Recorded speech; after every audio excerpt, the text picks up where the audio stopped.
नमस्कार जी, सभी को स्वागत है आप सभी का। देखिएगा, पुनर्जागरण काल की हम चर्चा कर रहे थे और आज हम इस क्लास में हम चर्चा करेंगे कि पुनर्जागरण के प्रभाव आपके हमें कौन कौन से क्षेत्रों में दिखाई देते हैं। पुनर्जागरण के इम्पैक्ट हमें कौन कौन से क्षेत्रों में दिखाई देते हैं। और सबसे पहले हम आपकी जिसकी बात करने वाले हैं वो है पुनर्जागरण कालीन साहित्य। किसकी बात करने वाले हैं? पुनर्जागरण कालीन साहित्य के। भाई, साहित्य के क्षेत्र में पुनर्जागरण आपके किस प्रकार से हमें दृष्टिगोचर हुआ है, दिखाई दिया है। ठीक है, तो हम आपकी किसकी बात कर रहे हैं? पुनर्जागरण कालीन साहित्य की। एग्जाम की दृष्टि से सबसे ज्यादा महत्वपूर्ण है ये पुनर्जागरण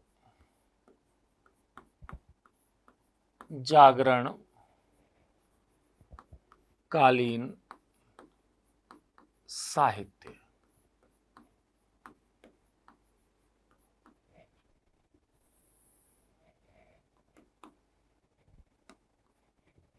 देखिए, सबसे पहली तो एक बात देखिएगा कि जो मध्यकाल की अगर हम बात करें तो मध्यकाल में साहित्य की रचना अधिकांशतः पादरियों, भिक्षुओं के द्वारा आपके लैटिन भाषा में की जाती थी। और ये जो साहित्य लैटिन भाषा में लिखा जाता था, इस साहित्य में कहीं पर भी जनसाधारण का कोई उल्लेख नहीं होता था। ठीक है, और ना ही आपके ये जनसाधारण की समझ में आता था, क्योंकि लैटिन भाषा ऐसी भाषा थी जो आपकी जनसाधारण की भाषा नहीं थी, क्लासिकल लैंग्वेज थी, शास्त्रीय भाषा थी। ठीक है, तो ऐसा साहित्य था जो जनसाधारण के जिक्र के बिना ही आपके लिखा जाता था, पादरियों के द्वारा, और केवल एलीट वर्ग जो होता था उसमें ही आपके उसको मान्यता थी। पुनर्जागरण काल में जैसे ही आपकी चेतना जागृत हुई, बौद्धिक जिज्ञासा की प्रवृत्ति, आपके जो बौद्धिक प्यास है, उस बौद्धिक प्यास की शांति की आपके बात होने लगी।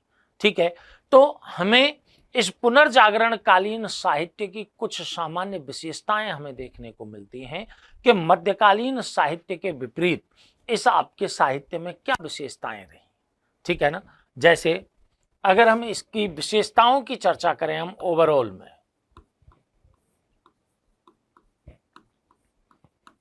कि पुनर्जागरण कालीन साहित्य की क्या विशेषताएं रही हैं, तो सबसे पहली बात कि पुनर्जागरण में देशी भाषाओं का विकास हुआ है, देशज भाषाओं का विकास हुआ। तो यहां देशज भाषाओं में साहित्य की रचना हुई है। तो देखिए, देशज भाषाओं में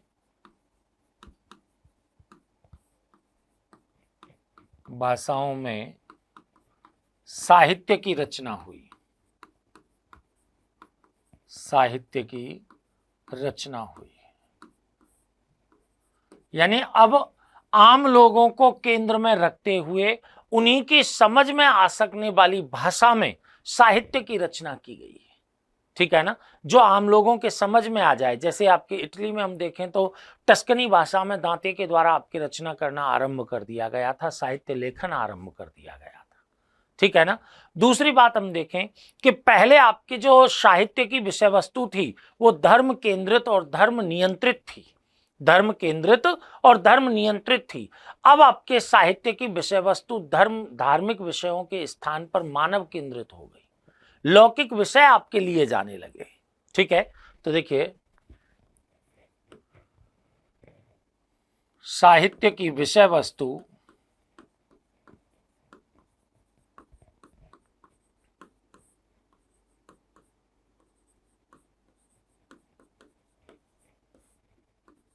धार्मिक ना होकर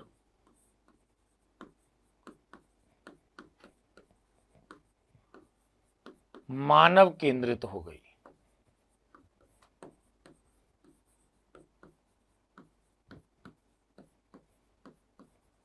धार्मिक ना होकर के मानव केंद्रित हो गई है साहित्य की विषय वस्तु।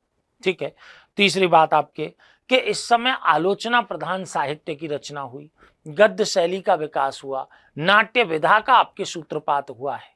ठीक है ना, किस समय? पुनर्जागरण काल में। तो देखिएगा, तीसरी बात, इस समय ये सब आपके आलोचना हुआ, गद्य शैली हुई, नाटक विधा हुई, ये सब आपके किसके हैं? पुनर्जागरण की ही देन है। तो देखिए, इस समय आलोचना प्रधान साहित्य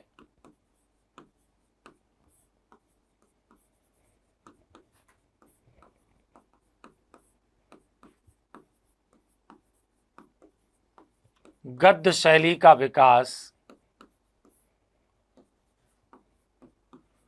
नाट्य विधा का सूत्रपात, नाट्य विधा का सूत्रपात हुआ है। एक नई चीज आपके ये देखने को मिल रही है हमें, कौन सी? आलोचना प्रधान साहित्य, गद्य शैली, नाट्य विधा का सूत्रपात आपके हमें देखने को मिल रहा है। एक चीज देखें तो पुनर्जागरण कालीन साहित्यकारों का जो दृष्टिकोण है वो मानवतावादी हो गया, आलोचनात्मक हो गया, व्यंग्यात्मक हो गया, व्यक्तिवादी हो गया। ठीक है, आलोचनात्मक हो गया, व्यंग्यात्मक हो गया, व्यक्तिवादी हो गया और आपके मानवतावादी हो गया है। ठीक है,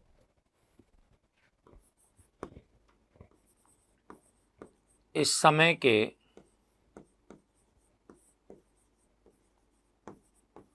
साहित्यकारों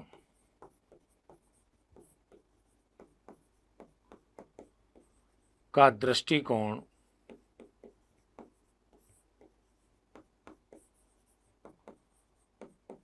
मानवतावादी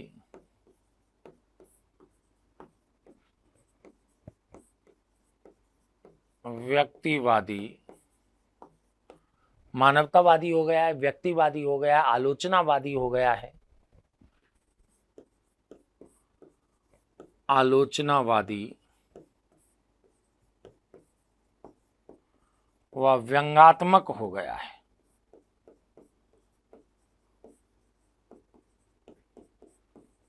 व्यंग्यात्मक हो गया। ठीक है, किसका दृष्टिकोण है? ये पुनर्जागरण कालीन साहित्यकारों का दृष्टिकोण है। ठीक है, अब हम देखें कि भाई ये जो साहित्य के क्षेत्र में जो पुनर्जागरण है, ये आपके अलग अलग फ्रेंच साहित्य में पुनर्जागरण हमें किस प्रकार से दिखाई देता है, इतालवी साहित्य में किस प्रकार से दिखाई देता है, और आपके अंग्रेजी साहित्य में किस प्रकार से दिखाई देता है, यूरोप की अन्य भाषाओं में हमें आपकी किस प्रकार से दिखाई देता है, उनकी हम आपकी चर्चा आपसे करेंगे। और सबसे पहले हम आपकी जिसकी बात करें वो आपके कौन सा है? इतालवी साहित्य, क्योंकि पुनर्जागरण की शुरुआत कहां पर हुई है? इटली में। ठीक है, इसलिए पुनर्जागरण की सर्वप्रथम अभिव्यक्ति भी इतालवी साहित्य में देखने को मिलती है। ठीक है, तो देखिए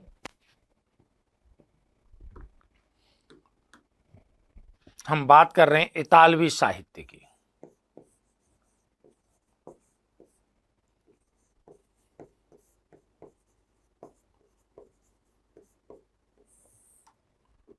इतालवी साहित्य देखिए, पुनर्जागरण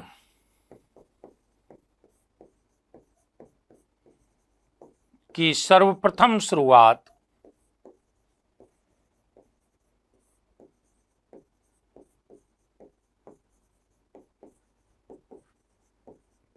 इटली में हुई। हमने पिछली क्लास में आपके इस बारे में चर्चा भी की थी कि भाई कि इटली में ही क्यों हुई, यूरोप के अन्य देशों में क्यों नहीं।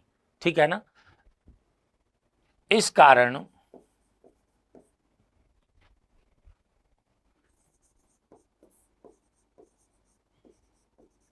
सर्वप्रथम इतालवी साहित्य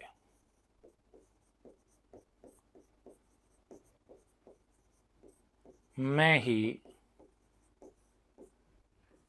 इसे अभिव्यक्ति मिली।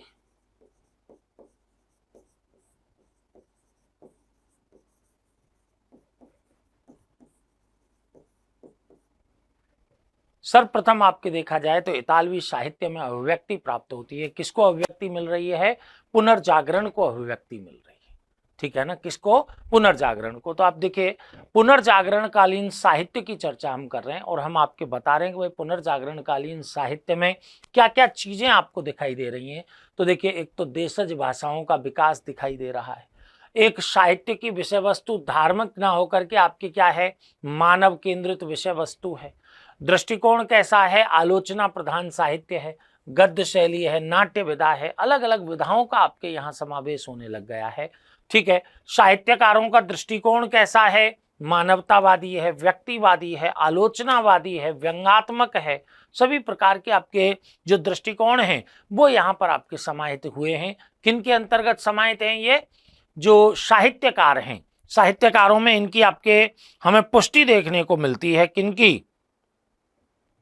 जो इस प्रकार के दृष्टिकोण यहां पर हमें आपके इनमें देखने को मिल रहे हैं। ठीक है, अब इटली के प्रसिद्ध साहित्यकारों की हम बात करें जिनके लेखन में हमें पुनर्जागरण की झलक देखने को मिलती है, पुनर्जागरण के दर्शन होते हैं, उनमें सर्वप्रथम नाम आपके आता है दांते का। किसका नाम आता है? दांते का। दांते आपके फ्लोरेंस इटली के थे। दांते कहाँ के थे? फ्लोरेंस इटली के थे। लगभग 1265 से 1321 तक का समय काल आपके दांते का है। ठीक है, तो देखिएगा, प्रमुख इतालवी साहित्यकार, प्रमुख इतालवी साहित्यकार, ये हमने आपके दांते का फोटो लिया है यहां, देखिए, प्रमुख इतालवी साहित्यकार।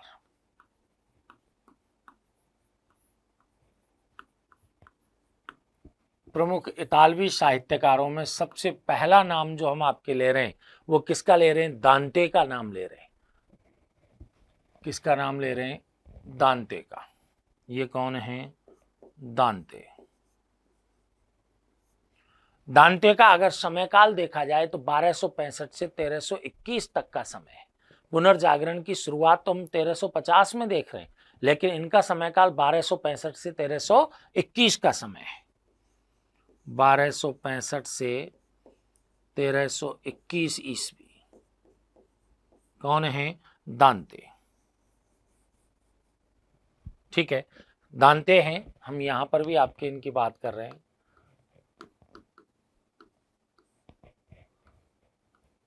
1265 से 1321 ईस्वी।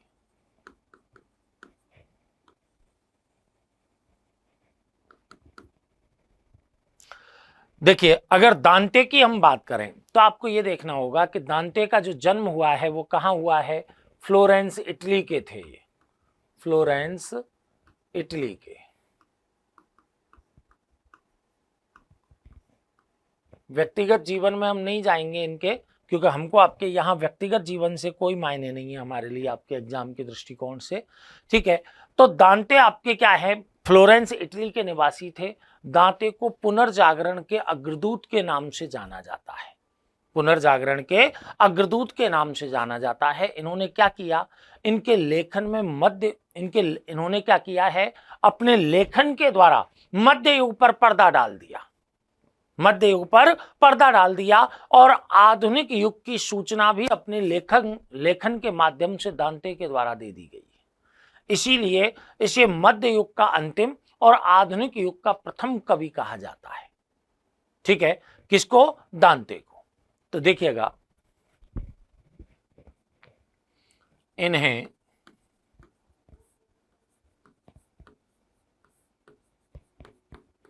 पुनर्जागरण का अग्रदूत,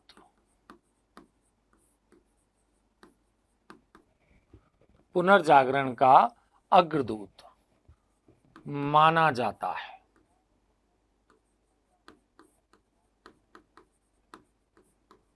पुनर्जागरण के अग्रदूत हैं। इन्होंने अपने लेखन में, देखिए, इन्होंने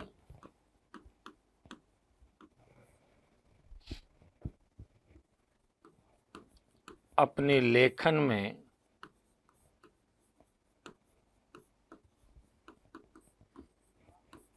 मध्य युग पर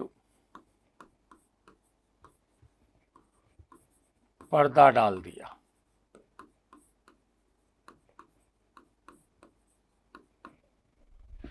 तथा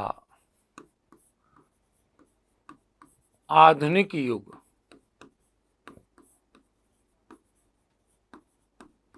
की सूचना दी। मध्य युग पर इन्होंने पर्दा डाल दिया है और आधुनिक युग की सूचना किनके द्वारा दी गई है? दांते के द्वारा दी गई है। इसीलिए इन्हें मध्य युग का अंतिम और आधुनिक युग का प्रथम कवि कहा जाता है। देखिए, इन्हें मध्य युग का अंतिम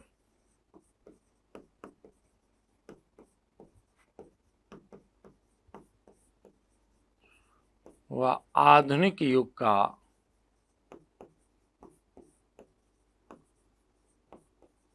का प्रथम कवि माना जाता है।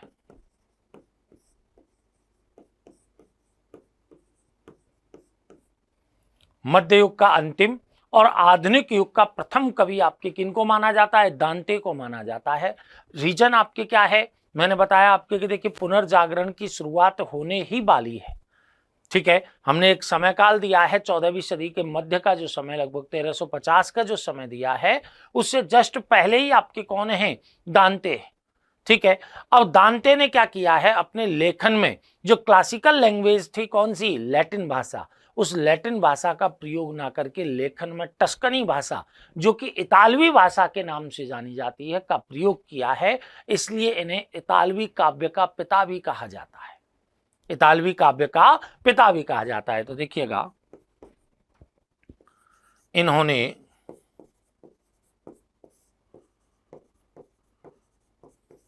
अपने लेखन में टस्कनी इतालवी भाषा का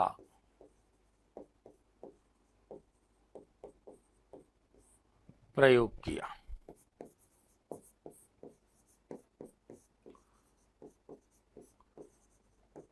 इस कारण इन्हें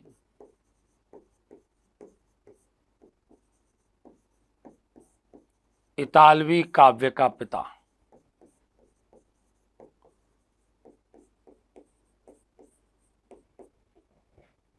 कहा जाता है।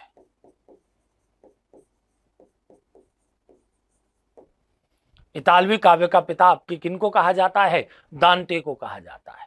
अब दांते के जो विचार थे उस समय की तत्कालीन जो आपकी स्थिति थी उसके अनुकूल नहीं थे। इनके विचारों के कारण ही इन्हें आपके क्या कर दिया गया? फ्लोरेंस से निकाल दिया जाता है, ठीक है। दांते के विचारों के कारण इन्हें आपके फ्लोरेंस से निकाल दिया गया। देखिए, इनके विचारों के कारण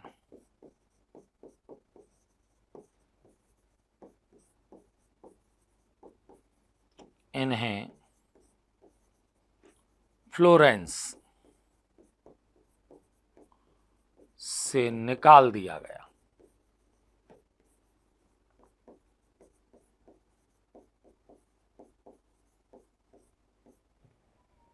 फ्लोरेंस से आपके निकाल दिया जाता है। सबसे महत्वपूर्ण बात आपके इनमें जो है वो आपके क्या है कि भाई पुनर्जागरण काल के प्रथम इतालवी कवि के रूप में हम देख रहे हैं, जो आधुनिक युग की सूचना दे रहे हैं और मध्य युग की जो घटनाएं हैं उन पर पर्दा डालने का प्रयास कर रहे हैं, ठीक है ना। कौन? दांते। तो हमने आपके देखो इनमें हम क्या याद रख सकते हैं कि दांते को पुनर्जागरण का अग्रदूत कहा जाता है। फ्लोरेंस इटली के निवासी हैं ये। दूसरी बात आपके कि अपने लेखन में कौन सी भाषा का प्रयोग किया है? कि टस्कनी भाषा का प्रयोग इनके द्वारा किया गया है अपने लेखन में। इन्हें इतालवी काव्य का पिता भी कहा जाता है। इतालवी काव्य का पिता किसको कहा जाता है? कि दांते को कहा जाता है। और कहाँ के निवासी थे ये? फ्लोरेंस के निवासी थे। कहाँ के निवासी थे? फ्लोरेंस के निवासी थे। ऐसी कुछ एक आपके जो शब्द हैं वो हमारे लिए यहाँ महत्वपूर्ण हो जाते हैं, ठीक है। अब हम आपके मूल रूप से आए कि भाई दांते ने कौन कौन सी ऐसी प्रसिद्ध पुस्तकों की रचना की है, ठीक है, और उनकी विषय वस्तु क्या रही है। पुस्तक कौन सी रही है और उनकी विषय वस्तु क्या रही है वो आपके महत्वपूर्ण है। किसके संदर्भ में? दांते के संदर्भ में। तो देखिएगा, दांते की रचनाएं,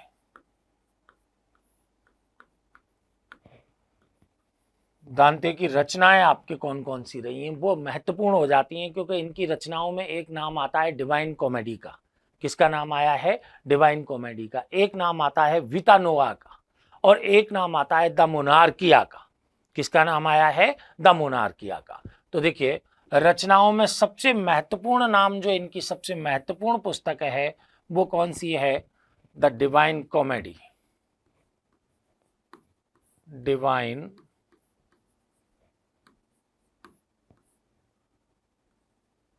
कॉमेडी। किन की रचना है डिवाइन कॉमेडी? दांते की रचना है। किसकी रचना है? दांते की रचना है।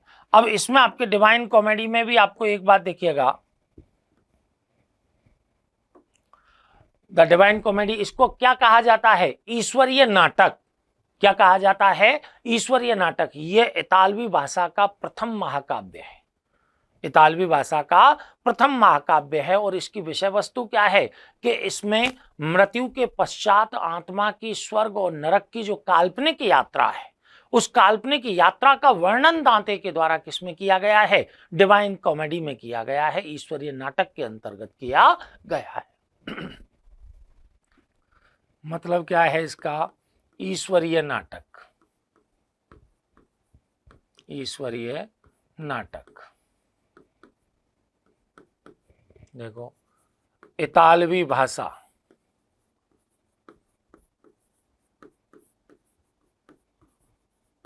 का प्रथम महाकाव्य है।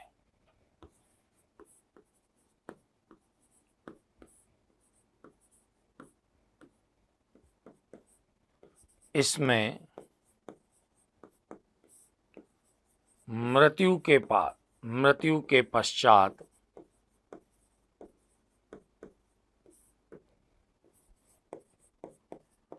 आत्मा की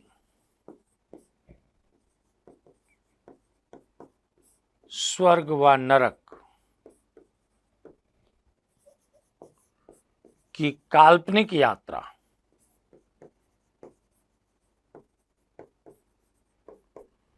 यात्रा का वर्णन मिलता है।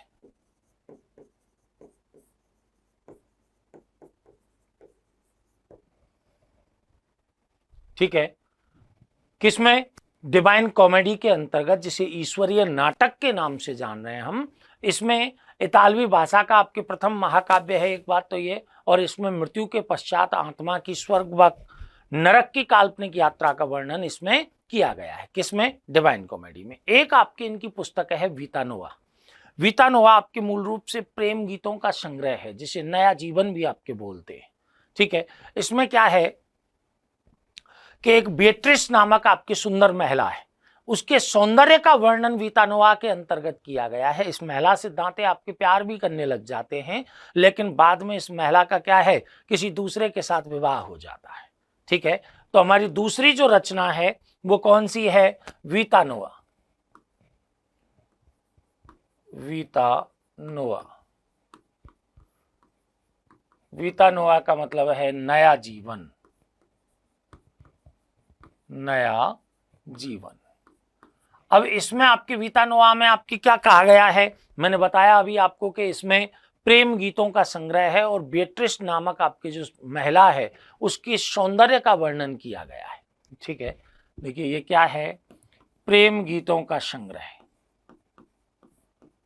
प्रेम गीतों का संग्रह। देखो, इसमें बेट्रिस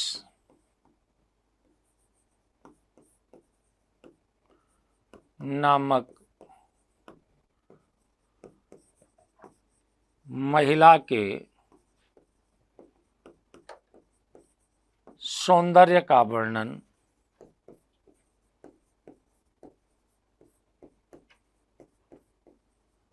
किया गया है। बेट्रिस नामक महिला के सौंदर्य का वर्णन किसमें किया गया है? वीता नोवा नामक रचना में किया गया है, जो कि किनकी रचना है? कि दांते की रचना है। दांते की आपके पहला इतालवी महाकाव्य कौन सा हो गया है उनका?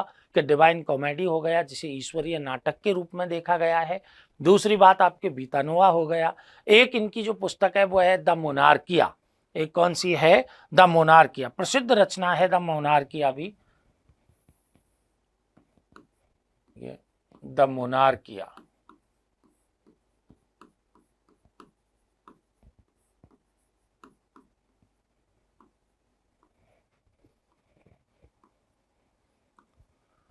द मोनार्की आपकी किन की रचना है? कि दांते की रचना है। अब देखिए, इस मोनार्किया में क्या है, ये थोड़ी सी विशिष्ट है पुस्तक। विशिष्ट कैसे है? क्योंकि इस पुस्तक में धार्मिक विषयों पर राजा की सर्वोच्चता स्थापित करने पर बल दिया है दांते ने, कि भाई धार्मिक विषयों पर पोप की प्रभुसत्ता नहीं होनी चाहिए, सर्वोच्च सत्ता पोप की नहीं होनी चाहिए। किसकी होनी चाहिए? कि राजा की होनी चाहिए। अब जब ये रचना पोप विरोधी थी, इस कारण क्या किया गया, लगभग 1339 का जो समय है, उस 1339 के समय में इसको सार्वजनिक रूप से जलाया गया। और 1554 ईस्वी में तो इसे आपके जो प्रतिबंधित पुस्तकें हैं, उन प्रतिबंधित पुस्तकों की सूची में आपके रख दिया गया। इसी में किसने? दांते ने इटली के, यानी कि पवित्र रोमन साम्राज्य के नेतृत्व में इटली के एकीकरण पर बल दिया था। कौन सी रचना में? द मोनार्किया में। देखिए,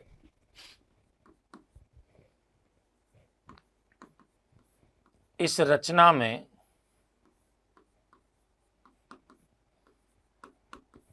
दांते ने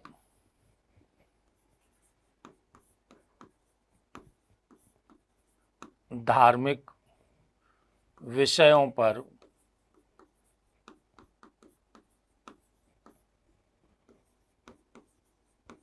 राजा की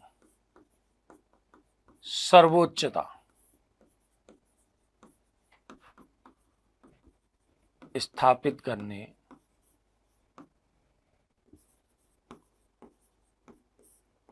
पर बल दिया है।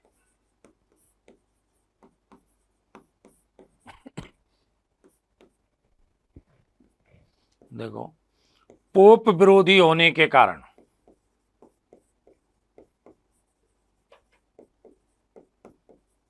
पोप विरोधी होने के कारण, क्योंकि इसमें बातें किसकी की गई हैं? पोप के विरोध की गई हैं। तो 1339 ईस्वी में, कारण 1339 ईस्वी में इसे सार्वजनिक रूप से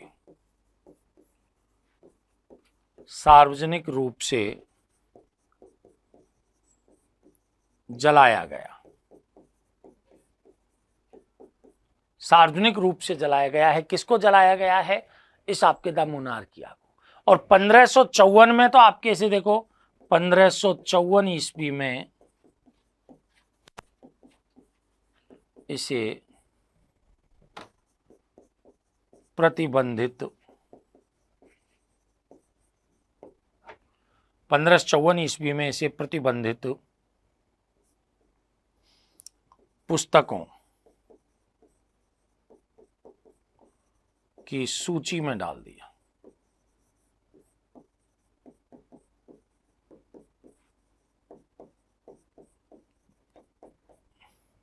प्रतिबंधित पुस्तकों की सूची में डाल दिया है।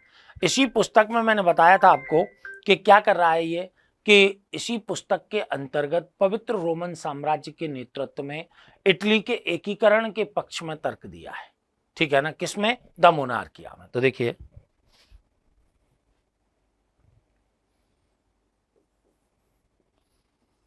इसमें पवित्र रोमन साम्राज्य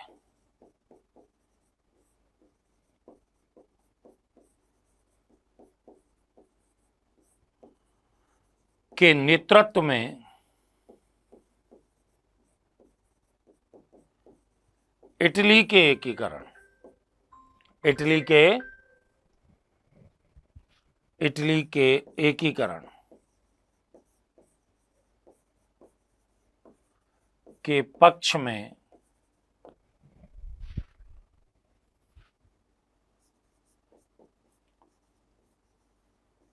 तर्क दिया है। किन के द्वारा दिया गया है ये तर्क? खुद दांते के द्वारा आपके दिया गया है। तो द मोनार्किया नामक जो दांते की पुस्तक है, इस मोनार्किया नामक पुस्तक में सबसे महत्वपूर्ण बात यह है कि इसमें धार्मिक विषयों पर जो सम्राट है, राजा है, राजा की सर्वोच्चता को स्थापित करने की वकालत कर दी है। किन्होंने? दांते ने। इस कारण इन्हें पोप के विरोध का भी सामना इनको करना पड़ा है। ठीक है, एक और आपके रचना इनकी देखी जाए तो वो कौन सी है? कि द वल्गरी इलोकेसिया है, इलोकोसिया है, द वल्गरी इलोकोसिया। तो एक रचना के रूप में और हम नाम रख देते हैं द वल्गरी इलोकोसिया।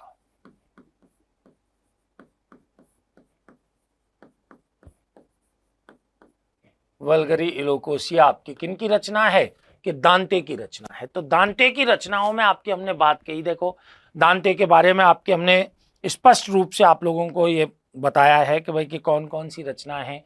एक तो द वल्गरी इलोकेसिया आपके इनकी रचना हो गई।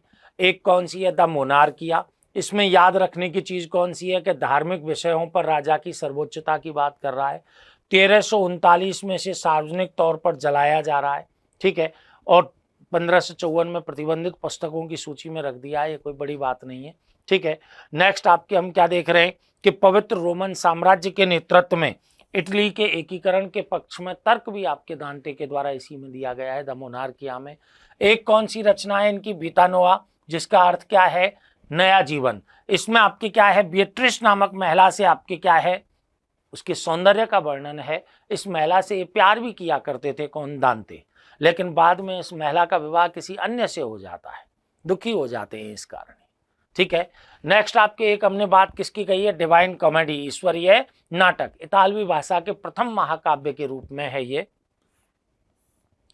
टस्कनी में जो लिखा है। और मृत्यु के पश्चात आत्मा की स्वर्ग और नरक की जो काल्पनिक यात्रा है, दांते के अनुसार जो आपकी यात्रा है, उसका वर्णन आपके इसमें किया गया है, ठीक है।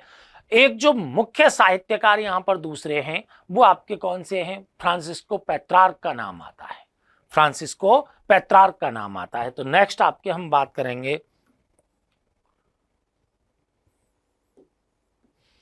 फ्रांसिस्को पेट्रार्क की। अब फ्रांसिस्को पेट्रार्क आपके 1304 से लेकर 1374 ईस्वी तक रहे हैं। ये भी कहां के? फ्लोरेंस, इटली के निवासी हैं। Francisco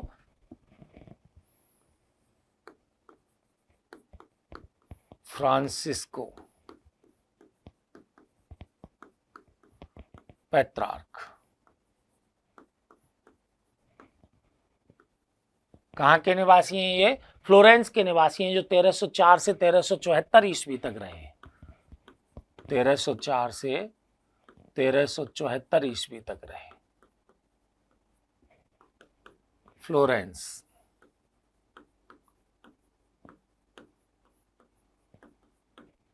Italy.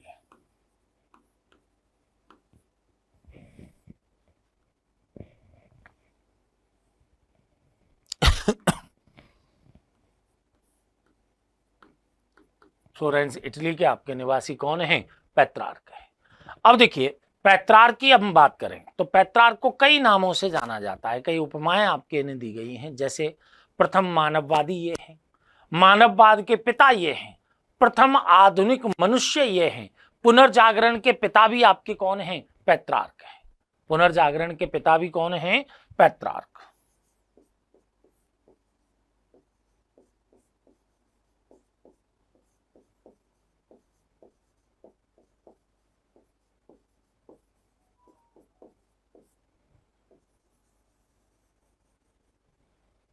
फ्रांसिस्को पेट्रार्क का नाम आता है, तो 1304 से लेकर के 1374 ईस्वी तक रहे।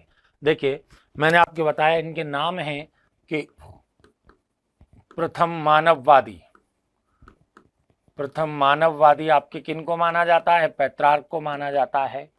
प्रथम आधुनिक मनुष्य, आधुनिक मनुष्य। कुछ विद्वान तो पुनर्जागरण की शुरुआत पेट्रार्क से ही मान लेते हैं। क्यों? क्योंकि दांते के लेखन में कहीं ना कहीं आपके मध्यकालीन या मध्ययुग की छाप हमें दिखाई दे जाती है, यहां पर आपके वो दिखाई नहीं देती, ठीक है। मानववाद के पिता भी हैं ये, मानववाद के पिता।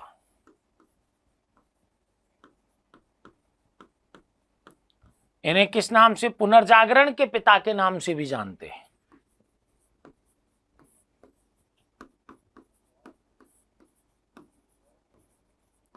पुनर्जागरण के पिता, पुनर्जागरण के पिता के नाम से भी इन्हें जाना जाता है, ठीक है। देखो पेट्रार्क हैं, ये जो पेट्रार्क हैं ये पुनर्जागरण काल के सबसे पहले मानवतावादी के रूप में है। पुनर्जागरण काल के सबसे पहले मानवतावादी के रूप में कौन है? पेट्रार्क है। ठीक है, अब इन्होंने किया क्या? इन्होंने आपके धार्मिक विषयों के या धार्मिक चिंतन के स्थान पर लौकिक विषयों को अपने चिंतन का और साहित्यिक रचनाओं का आधार बनाया है। ठीक है ना, लौकिक विषयों को अपने चिंतन का और रचनाओं का आधार किन्होंने बना लिया है? पेट्रार्क ने बना लिया है। इसीलिए हम आपके इन्हें सबसे पहले मानवतावादी के रूप में देखते हैं।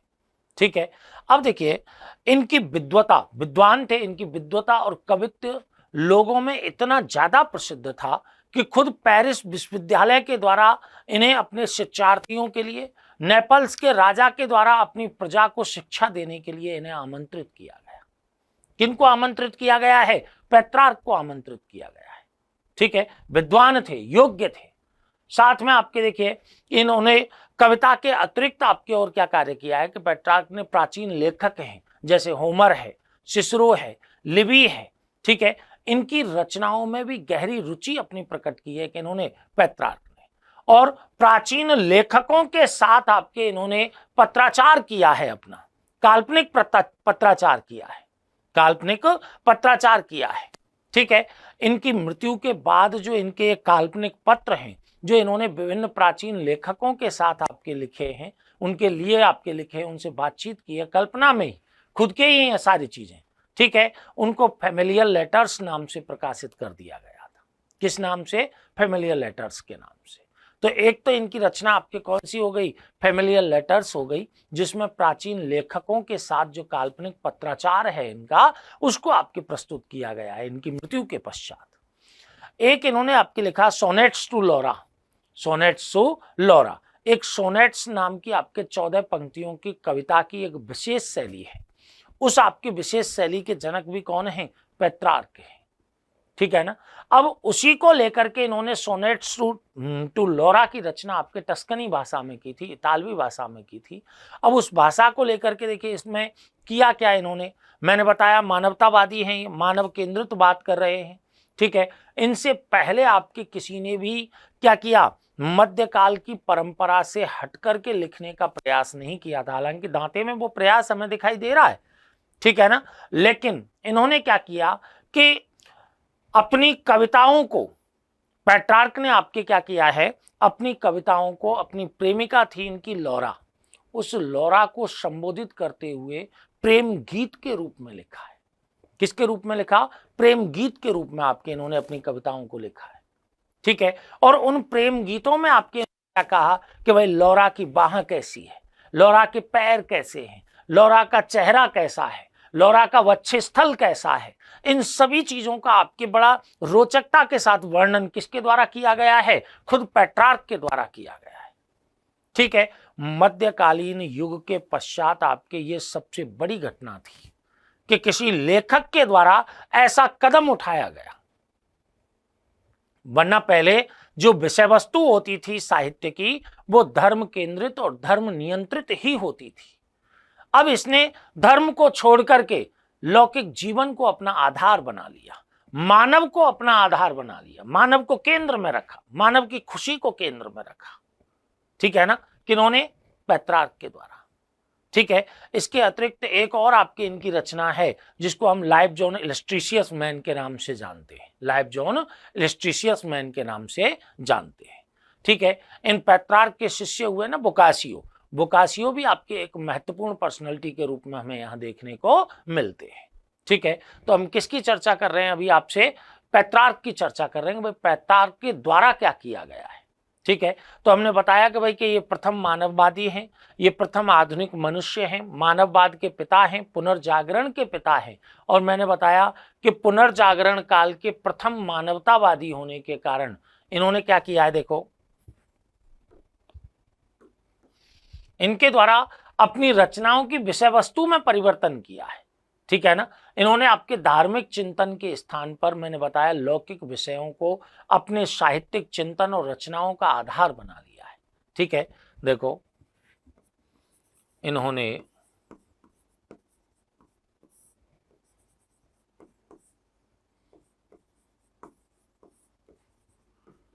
धार्मिक चिंतन।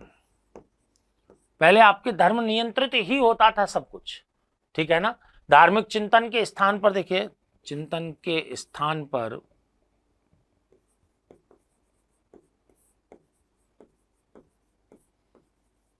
लौकिक विषयों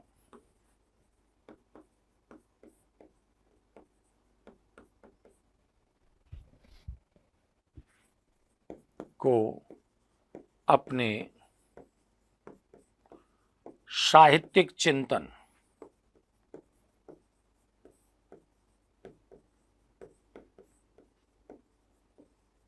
व लेखन का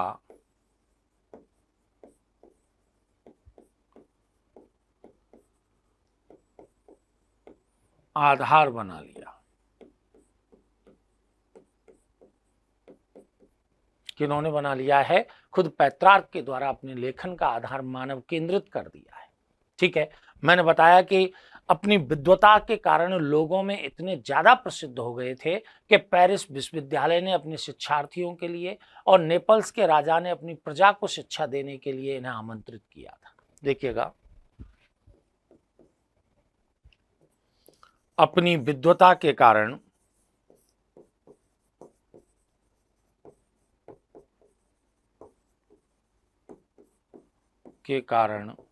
ये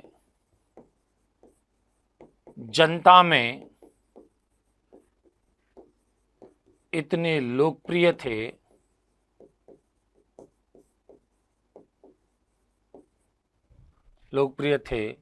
कि पेरिस विश्वविद्यालय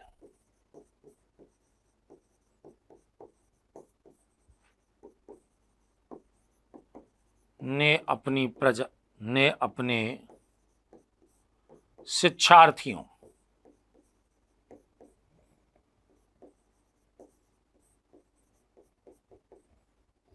एवं नेपल्स के राजा ने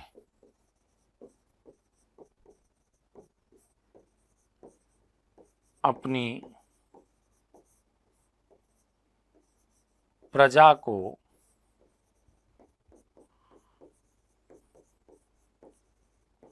शिक्षा देने के लिए इन्हें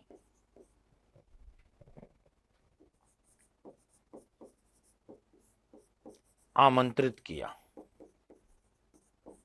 किसके लिए आमंत्रित कर लिया है? कि भाई अपनी प्रजा को आपकी किस प्रकार से शिक्षा देनी है, उन सभी बातों के लिए आमंत्रित किया है। किनको? खुद पेट्रार्क को आमंत्रित किया। किन्होंने आमंत्रित किया है? नेपल्स के राजा ने, पेरिस यूनिवर्सिटी के द्वारा आमंत्रित किया गया है, ठीक है। मैंने बताया कि इन्होंने प्राचीन लेखकों जैसे होमर हुआ, सिसरो हुआ, लिवी हुआ, इनकी रचनाओं में भी आपके गहरी रुचि प्रकट की है। देखो, इन्होंने प्राचीन लेखकों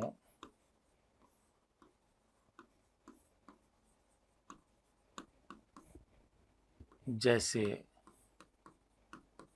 होमर, सिसरो,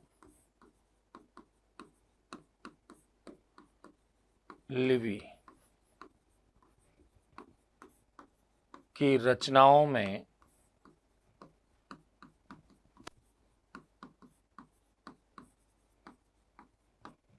गहरी रुचि ली है।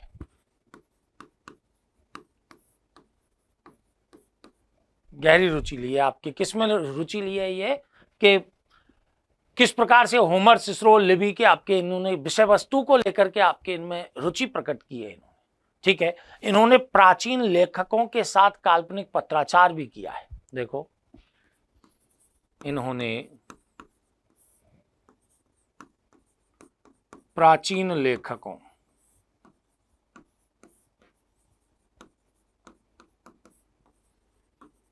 के साथ काल्पनिक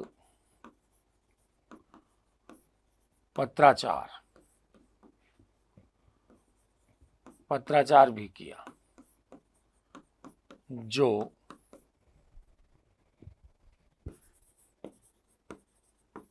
इनकी मृत्यु के बाद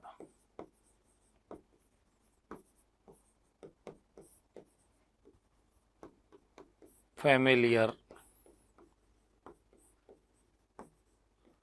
लेटर्स नाम से प्रकाशित हुआ।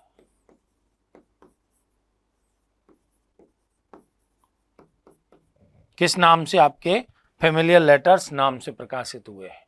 ठीक है, आगे चल करके हम आपके पर्शियन लेटर्स की भी चर्चा करेंगे।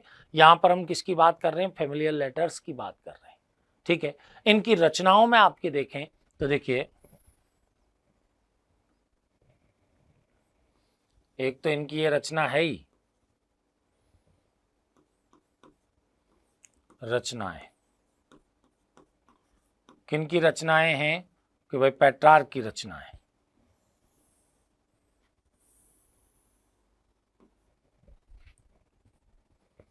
एक तो हम किसकी बात कर रहे हैं? कि भाई फैमिलियर लेटर्स हैं।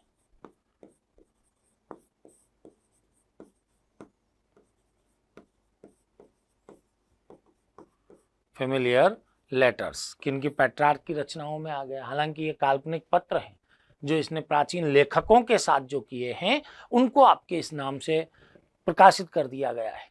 ठीक है, एक आपके कौन है? लाइव्स ऑन इलस्ट्रियस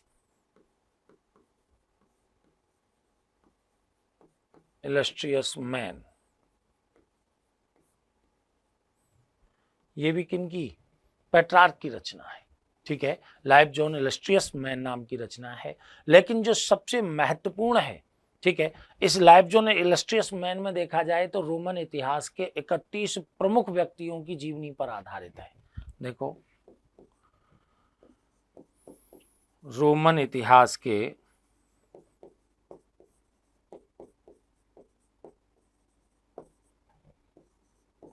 31 प्रमुख व्यक्तियों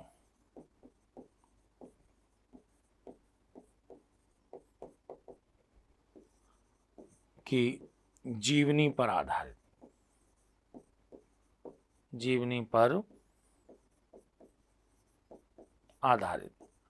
लेकिन जो सबसे महत्वपूर्ण है वो आपके कौन सी है? वो है आपके sonnets to Laura. Sonnets to Laura. Sonnets to लोरा।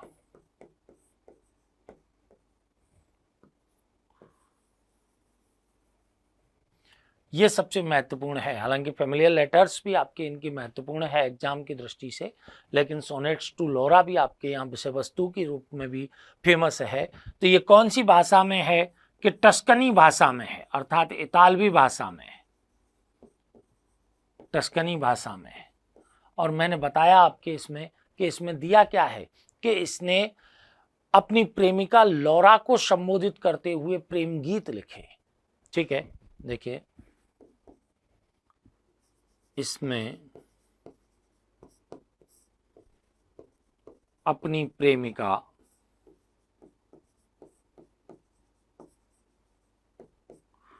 लौरा को संबोधित कर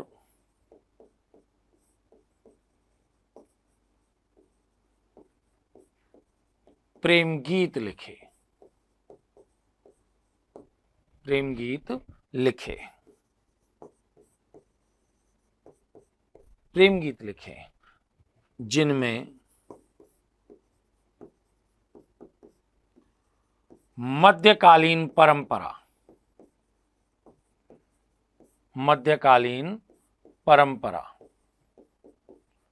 से हटकर लौरा के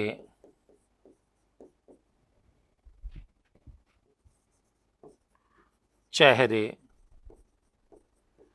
उसकी बाह, पैर, वक्षस्थल का आकर्षक वर्णन किया है।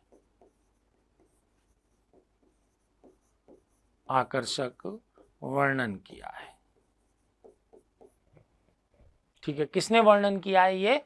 ये खुद आपके पेट्रार्क के द्वारा ये रचना वर्णन किया गया है। एक मैं आपको बता रहा था कि सोनेट्स की जब बात की जाती है ना, एक तो सोनेट्स टू लौरा है, ठीक है, एक सोनेट्स की अकेले की बात की जाए तो ये 14 पंक्तियों की कविता की शैली है। 14 पंक्तियों की कविता की विशेष शैली।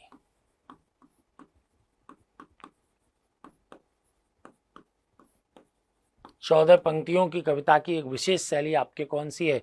सोनेट्स टू लौरा है। ठीक है, तो यहां पर आपके हमने 3 पुस्तकों की इनकी की रचना की। एक फैमिलियर लेटर्स की रचना बात की है, एक सोनेट्स टू लौरा की बात की है, एक लाइफ जोन इलस्ट्रियस मैन जिसमें 31 उन प्रमुख व्यक्तियों का वर्णन किया गया है जो रोमन इतिहास के आपके प्रमुख व्यक्ति रहे। ठीक है, रोमन इतिहास के 31 प्रमुख व्यक्तियों का वर्णन किया गया है लाइफ जोन इलस्ट्रियस मैन के अंतर्गत। ठीक है, तो ये हमारे किसके, खुद आपके पेट्रार्क से संबंधित कुछ महत्वपूर्ण बातें हैं जिनमें आपके हमने बताया। एक तो इनकी रचना कौन सी है? फैमिलियर लेटर्स है, जिसमें क्या है? काल्पनिक पत्राचार है। किनके साथ? प्राचीन लेखकों के साथ। ठीक है ना, प्राचीन लेखक आपके जिसमें होमर, सिसरो, लिवी का नाम आपके हमने लिया था, उनके साथ आपके प्राचीन पत्राचार है। ठीक है, ये हमारी कुछ किनके? पेट्रार्क के जीवन से जुड़ी घटनाओं के रूप में हम यहां पर इन्हें देखते हैं। अब देखिए, एक और आपके जो पेट्रार्क के ही शिष्य हैं, किनके शिष्य हैं? पेट्रार्क के आपके शिष्य हैं। उन पेट्रार्क के शिष्यों में नाम आता है इतालवी गद्य के जनक बोकासियो का। इतालवी गद्य के जनक बोकासियो का नाम आपके आता है, जो पेट्रार्क के शिष्य हैं। ठीक है, और फ्लोरेंस के ही निवासी हैं। अभी हम इन फ्लोरेंस वालों की ही बात कर रहे हैं, चाहे दांते की बात करें, चाहे पेट्रार्क की बात करें, चाहे किसके? बोकासियो की बात करें। ठीक है, तो नेक्स्ट आपके देखिएगा बोकासियो। ये कौन है? बोकासियो है। कौन है ये? बोकासियो, जो 1313 से लेकर 1375 ईस्वी तक रहे।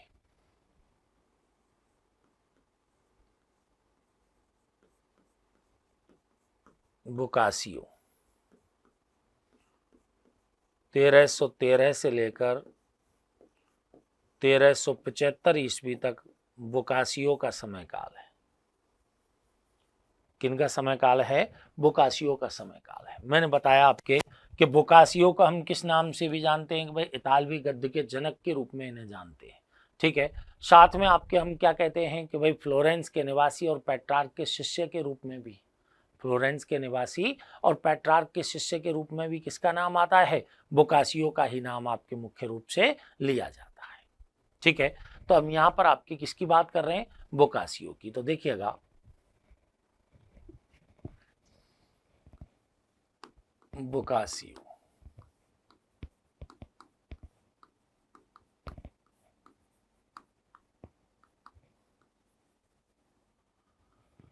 1300 आपके 13 से लेकर के 1374 ईस्वी तक कौन रहे? 75 ईस्वी तक। 1313 से 1375 ईस्वी तक बोकासियो का काल रहा है।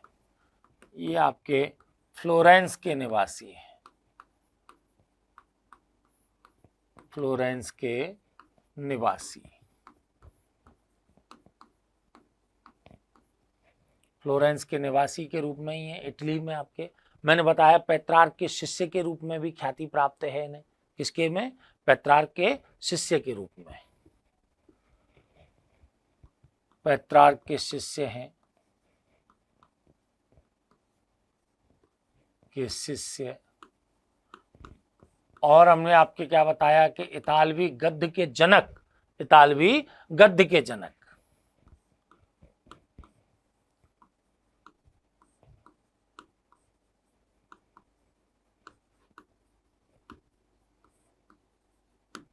इतालवी गद्य के जनक भी कौन है? बोकासियो है। ठीक है, अब इनकी रचनाओं को हम देखें। इनकी रचनाओं में सबसे पहला नाम आता है डेकोमेरोन का। किसका नाम आया है? डेकोमेरोन का। देखो इनकी रचनाएं,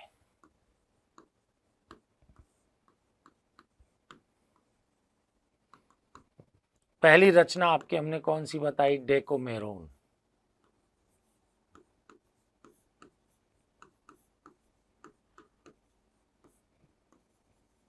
सबसे महत्वपूर्ण रचना है आपके किनकी? बोकासियो की, डेकोमेरोन, क्योंकि आपके ये बोकासियो की सर्वश्रेष्ठ कृति है। एक कहानीकार के रूप में बोकासियो की अगर सर्वश्रेष्ठ रचना देखी जाए तो वो आपके कौन सी है? डेकोमेरोन है। अब इसमें है क्या कि मूल रूप से इसमें 100 कहानियों का संग्रह मिलता है। ठीक है, इन 100 कहानियों के संग्रह के माध्यम से तत्कालीन जो इतालवी समाज है उसमें व्याप्त आपके नैतिक जो भ्रष्टाचार है उसको हास्य और व्यंग के माध्यम से खुलासा किया है उसका। ठीक है, देखो कितने आपके 100 गीतों का संग्रह है या 100 कहानियों का संग्रह, कहानी का आ रहे हैं ये तो 100 कहानियों का संग्रह।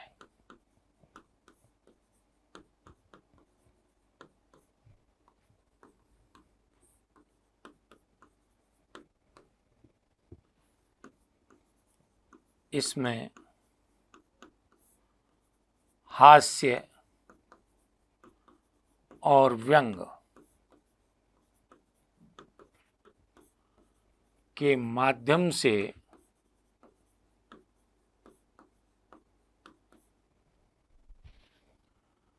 तत्कालीन समाज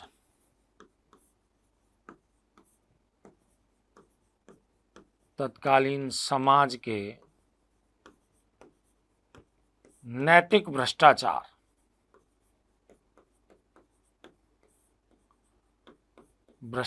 को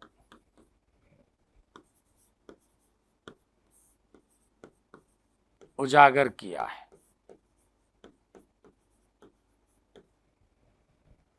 तत्कालीन समाज के जो नैतिक भ्रष्टाचार है उसको उजागर करने का काम किन्होंने किया है?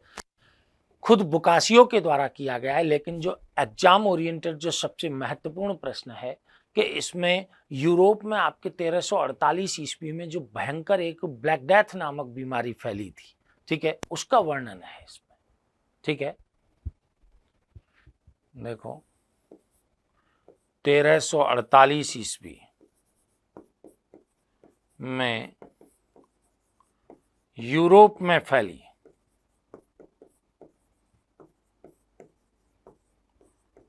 ब्लैक डेथ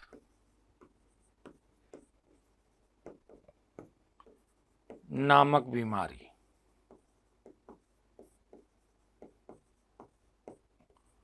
का वर्णन है।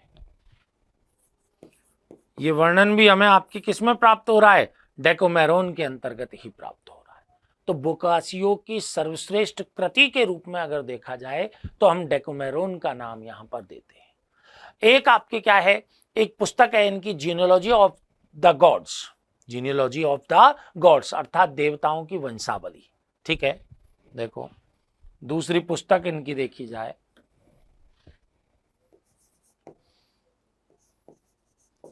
जीनियोलॉजी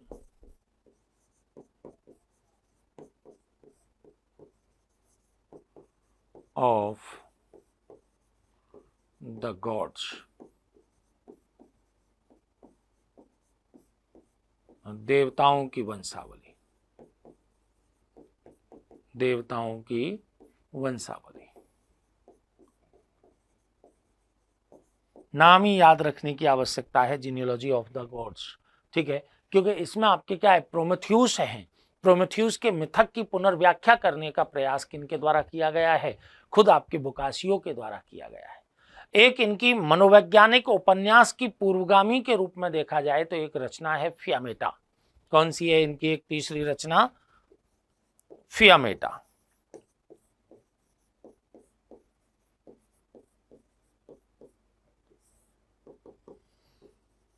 मनोवैज्ञानिक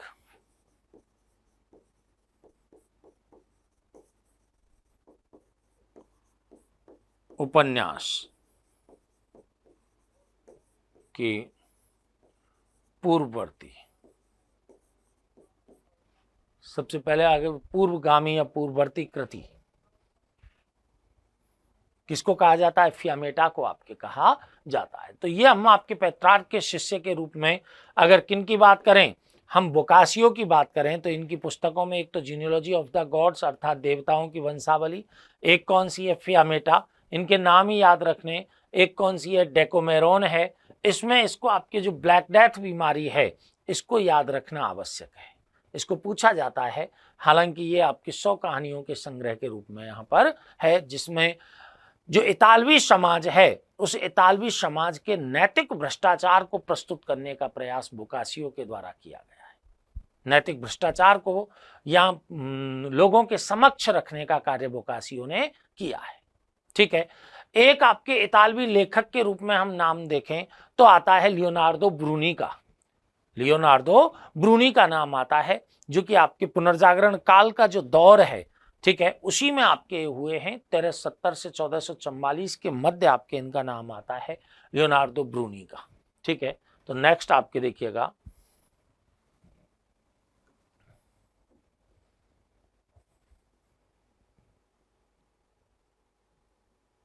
ये किसकी बात हो रही है? हमारे लियोनार्दो ब्रूनी की।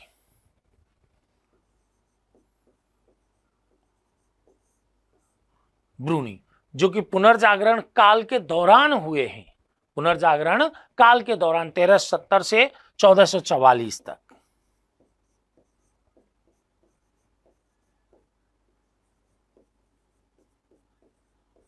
तेरह सत्तर से 1444 ईस्वी तक हम किनका नाम ले रहे हैं? लियोनार्दो ब्रूनी का नाम आपके यहां पर ले रहे हैं। इनमें आपके देखिए बात क्या हो रही है, लियोनार्दो ब्रूनी,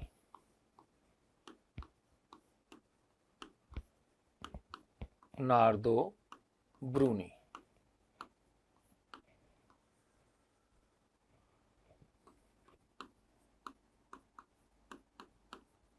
चौदह सौ 1444 ईस्वी। लियोनार्दो ब्रूनी की हम बात करें तो ये क्या है कि एक तो एक सिंपल सी बात आपको याद रखनी है कि फ्लोरेंस में जो पोप के सचिव और चांसलर के रूप में इन्होंने कार्य किया है, पोप के नजदीक ही रहे। देखो फ्लोरेंस में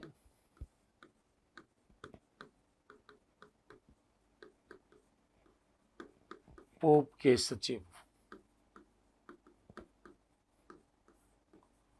व चांसलर के रूप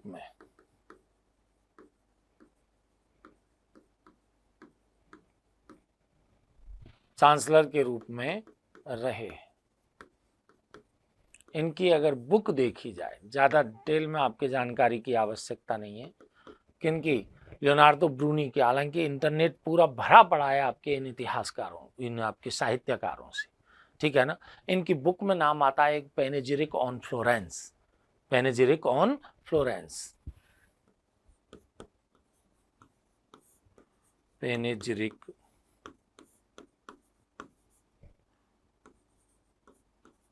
ऑन फ्लोरेंस।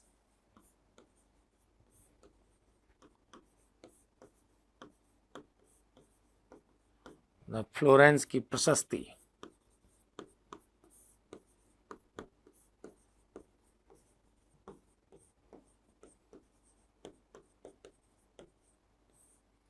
फ्लोरेंस की प्रशस्ति, पैनेजिरिक ऑफ फ्लोरेंस या फ्लोरेंस की प्रशस्ति के रूप में जानी जाती है। और एक है ऑन नोबल्टी, वो सॉरी ऑन स्टडीज और यानी अध्ययन तथा पत्र, on studies and letters, on studies and letters, on studies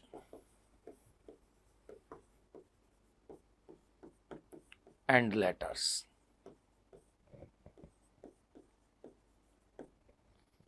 अध्ययन एवं पत्र।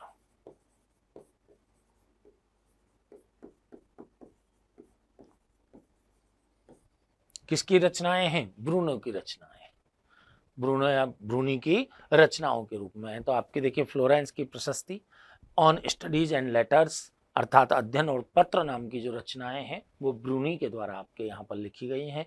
मैंने बताया कि फ्लोरेंस में पोप के सचिव भी रहे हैं और चांसलर के रूप में भी आपके इन्हें इन्होंने काम किया है, किन्होंने, ब्रूनी के द्वारा काम किया गया है। ठीक है, नेक्स्ट आपके हम देखें, यहीं आपके फ्लोरेंस, जब इतालवी साहित्य की बात कर रहे हैं तो इसी में और आपके आगे बढ़ेंगे। हालांकि आपके साहित्यकारों की संख्या इतालवी साहित्य के संदर्भ में अधिक है, ठीक है ना।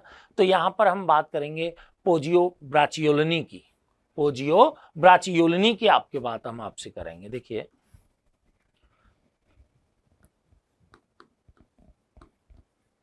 पोजियो ब्राचियोलिनी,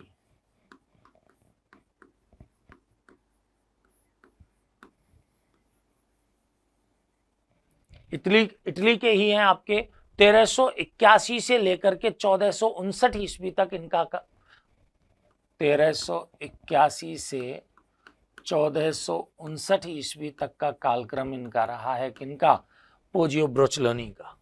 ठीक है, अब इन्होंने भी आपके क्या किया है, फ्लोरेंस में पोप के सचिव और चांसलर के रूप में कार्य किया है। अगर इनकी रचनाओं को देखा जाए कि भाई इनकी रचनाओं में किसके नाम आते हैं मुख्य रूप से, तो इनकी रचनाओं में एक तो ऑन नोबल्टी का नाम आता है और एक ऑन अवेरिस का नाम आता है। ऑन अवेरिस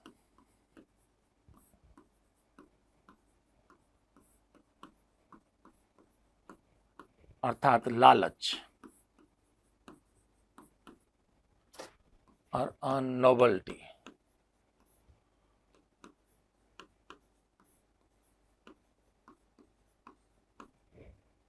अर्थात अमीर वर्ग।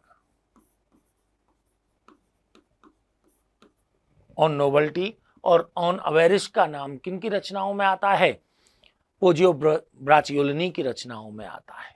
ठीक है, एक आपके हम यहां पर देखना चाहें तो